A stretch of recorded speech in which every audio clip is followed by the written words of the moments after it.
Oggi analizziamo la storia, o meglio l'arte della sua riscrittura nel contesto moderno.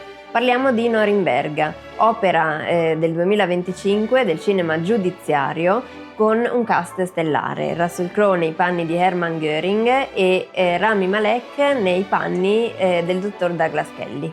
Questa produzione usa il linguaggio del cinema giudiziario per intensificare il dramma psicologico e fomentare un dibattito interessantissimo dal punto di vista etico e, ancora prima di un processo storico, è un duello di performance. Andremo ora ad analizzare il fulcro narrativo del film, in particolare i protagonisti e come i loro fatal flaws determineranno la loro caduta, il cuore tematico del film, ovvero il tema della giustizia dei vincitori, e in ultimo andremo a tracciare un parallelo tra una delle scene conclusive del film e una scena di un altro capolavoro del cinema giudiziario sceneggiato da Aaron Sorkin. Vediamo se indovinate di che film si tratta. Beh, se mi conoscete già sapete che film andrò a tirare fuori, ma rimanete con me fino alla fine per averne conferma. E adesso, luci sulla mente degli accusati.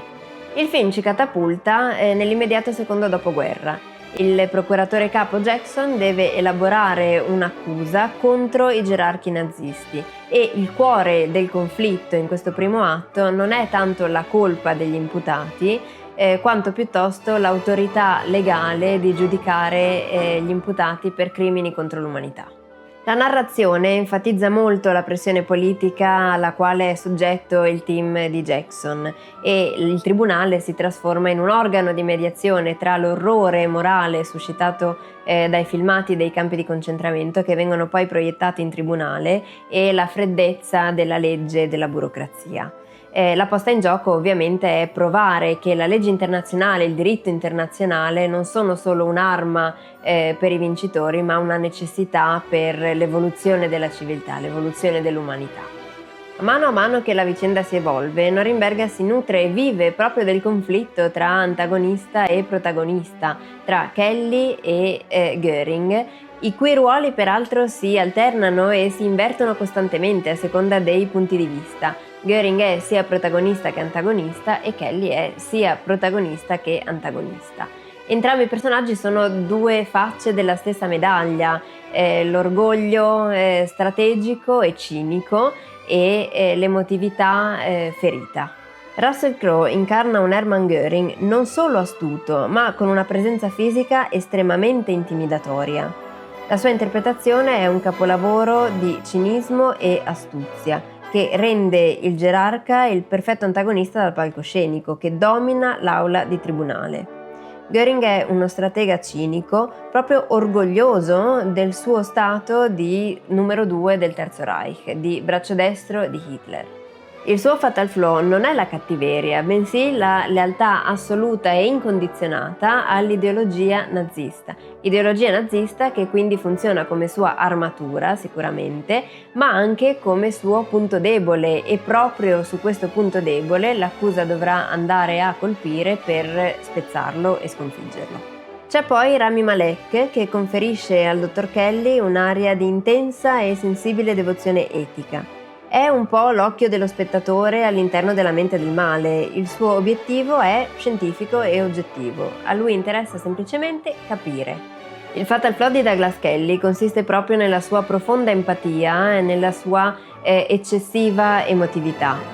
Quando ad esempio nel secondo atto vengono mostrati in tribunale i filmati dei campi di concentramento nazisti, Kelly ne rimane profondamente influenzato, il che lo porta a perdere il controllo con Göring nella sua sessione successiva e marca un po' l'inizio del declino di Douglas Kelly.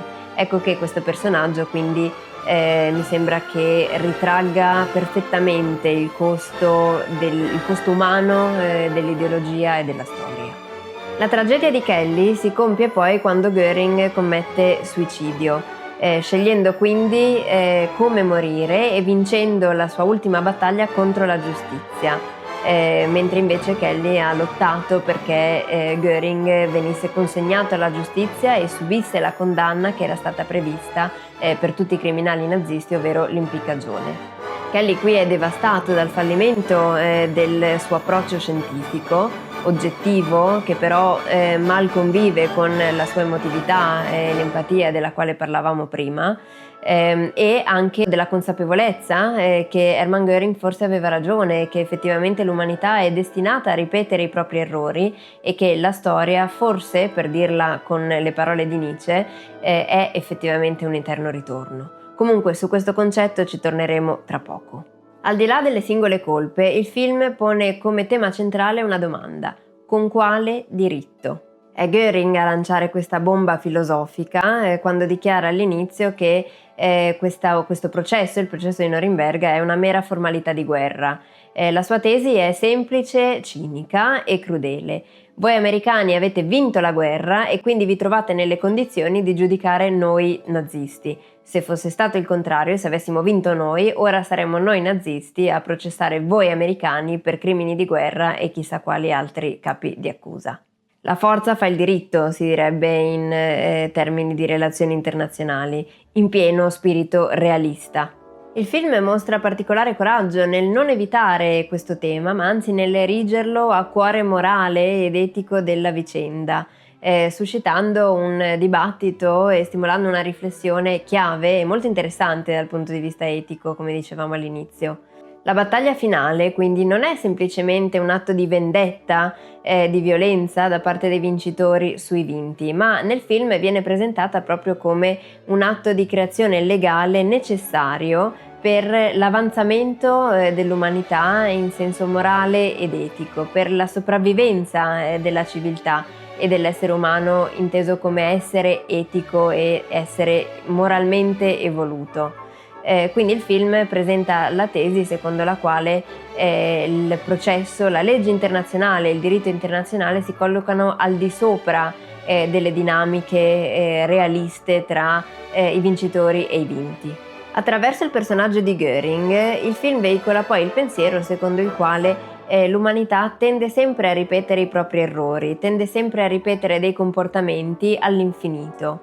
Gli uomini tenderanno sempre a voler prevalere gli uni sugli altri, ci saranno sempre guerre e i popoli seguiranno sempre leader carismatici che si impongono come leader forti e con un'idea ben definita, un'idea di governo ben definita, non per i principi morali che predicheranno, ma per le promesse di stabilità e di forza che avanzeranno. Allo stesso modo si suggerisce che i gerarchi nazisti portarono avanti la soluzione finale e lo sterminio della popolazione ebrea proprio perché il popolo tedesco glielo permise. Questo concetto secondo il quale l'umanità è destinata a ripetere i propri comportamenti durante la propria storia è esemplificato da una citazione di uno storico e filosofo che il film colloca proprio prima dei titoli di coda. Ci torneremo a conclusione delle nostre riflessioni, restate fino alla fine per non perdervela. Arriviamo al punto di svolta decisivo in aula durante il processo. Il procuratore britannico Fife subentra al procuratore capo Jackson dopo il fallimento di quest'ultimo. L'obiettivo naturalmente è indurre Göring a confessare la propria colpevolezza e il proprio coinvolgimento nei crimini contro l'umanità dei quali i gerarchi nazisti sono accusati. Fife non inchioda Göring attraverso prove oggettive, ma smaschera al mondo intero lo spirito di Göring per quello che effettivamente è, ovvero tuttora un nazista fedele all'ideologia nazista. Infatti Göring nega sempre il proprio coinvolgimento nei campi di sterminio, ma quando Fife gli chiede se anche ora, alla luce di quanto ora si sa riguardo ai campi di sterminio organizzati dai nazisti ai danni degli ebrei, Göring rimarrebbe comunque fedele all'ideologia di Hitler.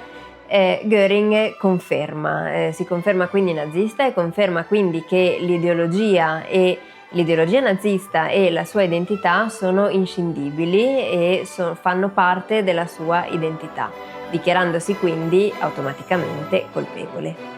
Il sì di Göring davanti alla domanda di Fife rappresenta la vittoria morale di Fife, anche se non la vittoria legale, dato che poi ci sono comunque altri tramiti che vanno completati affinché il processo si concluda. Rappresenta poi anche la conclusione morale per lo spettatore, dato che in questo momento Göring conferma che per lui il processo è irrilevante e tutto quello che conta è la fedeltà a Hitler e all'ideologia nazista. Questo ovviamente fa il gioco del pubblico, che ha bisogno di vedere l'antagonista, in questo caso, fallire nel suo tentativo di umanizzarsi, quindi si ha la conferma finale che una redenzione non è possibile per Göring. La tecnica drammaturgica di Fife è formidabile perché mette ripetutamente Göring alle strette e una volta che Göring è con le spalle al muro, Fife lo spinge a un ultimo atto di fede e dimostra a tutto il mondo che il crimine vero di Göring non è burocratico, non è legale, ma si tratta di un crimine ideologico. Questa scena, dicevamo, ha lo straordinario potere di usare gli strumenti del cinema giudiziario per massimizzare la tensione emotiva e la drammaticità del momento. Ricorda un po' la scena conclusiva del processo di Codice d'onore, indovinate un po', nel quale, come sappiamo, Caffe, interpretato da Tom Cruise, ottiene la confessione da parte di Jessup, interpretato da Jack Nicholson, facendo leva proprio sull'emotività di Jessup e sulla fedeltà da parte di Jessup al codice dei Marine, all'onore dei Marines. In entrambi i casi, infatti, la strategia consiste nel mettere sempre più sotto pressione, nel provocare sempre di più l'antagonista e indurlo a un ultimo atto di fede nei confronti dell'ideologia che difende, l'ideologia nazista nel caso di Göring e l'onore dei Marines nel caso di Jessup, in modo che l'antagonista si smaschera da solo e conferma il proprio crimine ideologico ancora prima che burocratico o legale. Norimberga, film del 2025, anche grazie alla straordinaria interpretazione di Russell Crowe e Rami Malek, ci offre una lezione sul costo umano dell'ideologia. Quindi, per riassumere, la lealtà ideologica da parte di Hermann Göring è l'arma che in mano a Fife condanna il gerarca nazista, oltre al fatto che, come abbiamo detto, è una parte intrinseca dell'identità di Göring. D'altra parte, l'empatia eccessiva e l'emotività estrema di Douglas Kelly, del dottor Kelly, sono gli elementi che determinano il fallimento del metodo scientifico nel quale Kelly all'inizio tanto crede. Il film quindi è un monito, non si tratta solo di chi vince la guerra, ma di come la storia viene raccontata e lancia anche una riflessione più ampia e molto profonda da un punto di vista morale ed etico sul fatto se la legge e il diritto internazionale possono elevarsi al di sopra della forza bruta o se ne sono semplicemente una forma, una manifestazione semplicemente meno esplicita. Se queste riflessioni su Norimberga vi hanno intrigato, iscrivetevi al canale per non perdervi altri contenuti simili. Ah, ma dimenticavo, vi ricordate che all'inizio abbiamo parlato di una citazione secondo la quale i comportamenti umani, la storia umana si ripeterebbero all'infinito? Si tratta del pensiero di uno storico e filosofo, Robin George Collingwood, che mi sembra estremamente interessante come spunto di riflessione. Ve lo riporto qui di seguito e fatemi sapere nei commenti che cosa ne pensate. L'unico indizio su cosa l'uomo farà è ciò che l'uomo ha già fatto.